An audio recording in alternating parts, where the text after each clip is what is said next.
DMTV Info, votre chaîne d'information en temps réel. La politique, la santé, le sport, les faits de société, la musique, les rumeurs et bien plus encore. Vous découvrirez cela dans notre chaîne DMTV Info.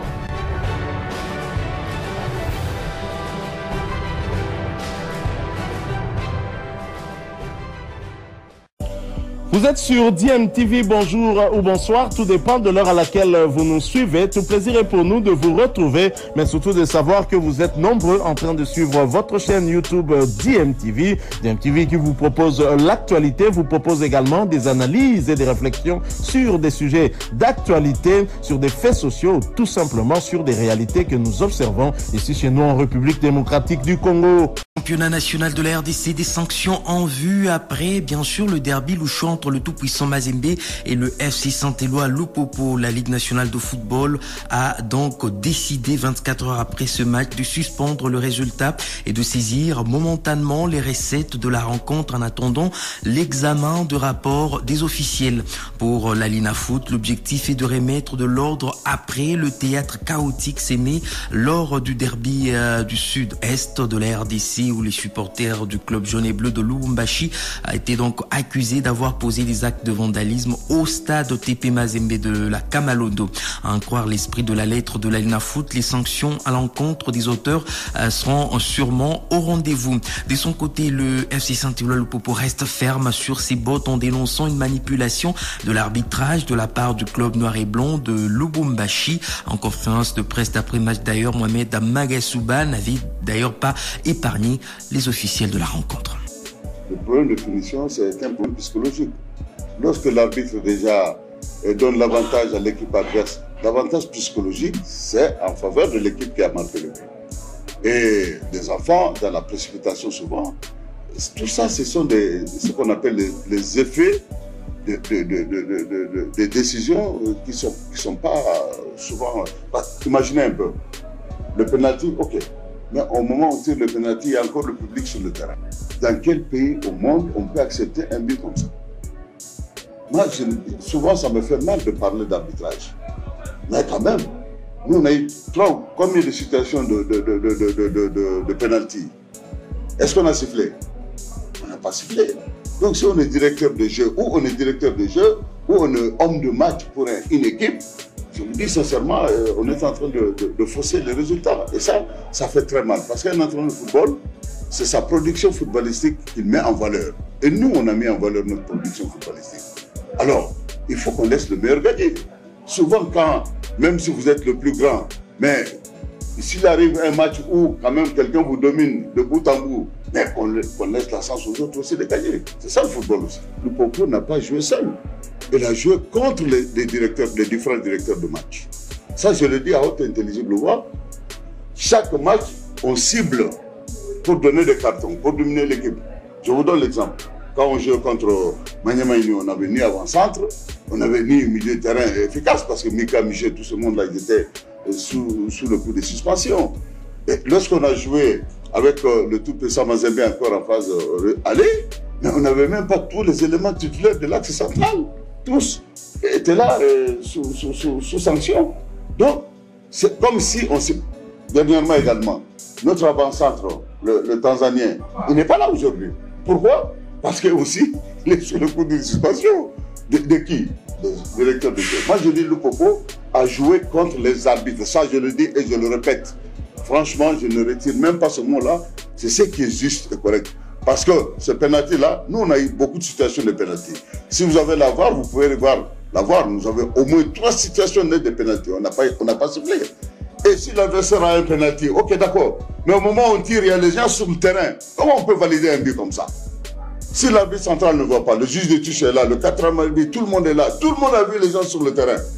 Et nous sommes quand même, comment dirais-je, des éducateurs. Il faut qu'on gagne à la sueur du front et qu'on gagne honnêtement. Ça ne fait mal à personne. Mais lorsqu'on gagne comme ça, je vous assure que ça laisse des tasses indélébiles. Je reprocherai à mes joueurs, parce que nous, on a tenu cette équipe-là. Vous étiez tous témoins. Hein. Que ce soit en première ou en deuxième mi-temps, les données étaient à notre faveur. Vous comprenez ça? Mais alors, cet arbitrage-là qui a fait balancer les choses du côté, je ne sais pas, de ceux qui souhaitent gagner, eux qui supportent, parce que moi je dis c'est vraiment cela. Et finalement, le directeur de jeu, il a fait en sorte que l'enjeu a pris le dessus sur le jeu.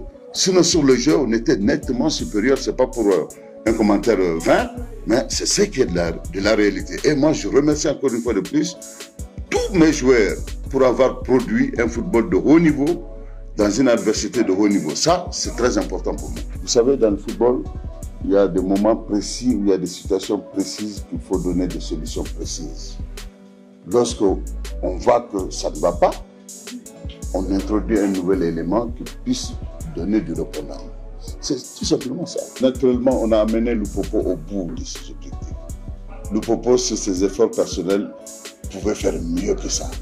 Mais on a mis des plombs dans l'aide de Lupopo. Ça, c'est vraiment, je le dis à haute intelligence. En tant que technicien, ça fait mal.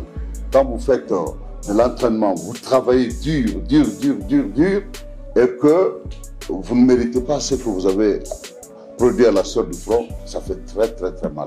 Moi, je dis Lupopo, c'est la meilleure équipe aujourd'hui de la Ligue Foot. Qu'on le veut ou pas, sur le plan de la production footballistique. Tous les matchs que nous avons joués jusqu'à aujourd'hui, nous n'avons été dominés par aucune équipe, même à 10 contre 11.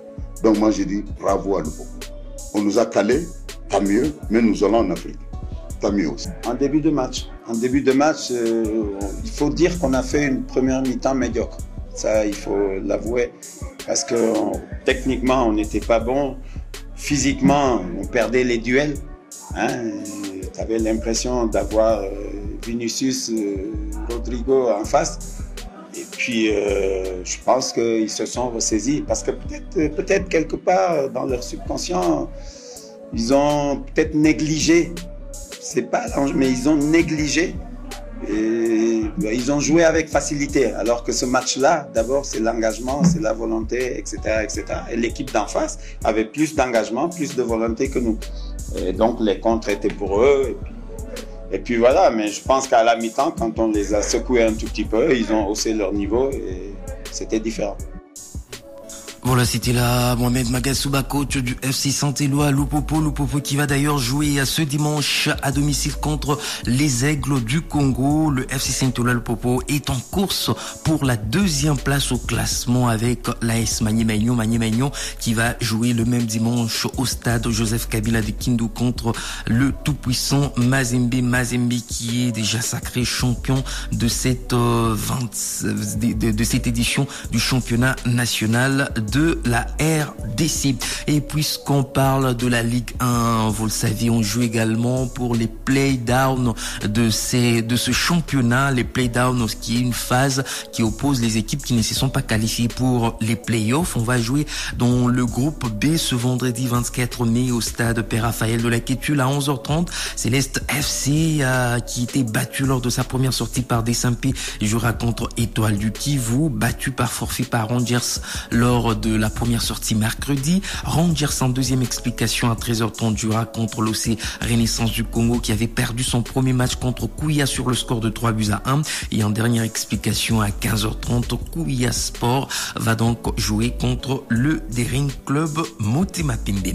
Et pendant ce temps, on va jouer également ce vendredi pour le compte de la 58e édition de la Coupe du Congo. Il reste des rencontres à jouer concernant le deuxième tour de cette compétition. L'ASV Club, par exemple, jouera contre l'équipe de Fanja au stade Joseph Kabila de Kindu. La formation de Ouélé va en découdre avec l'AS Viti Club de Matadi.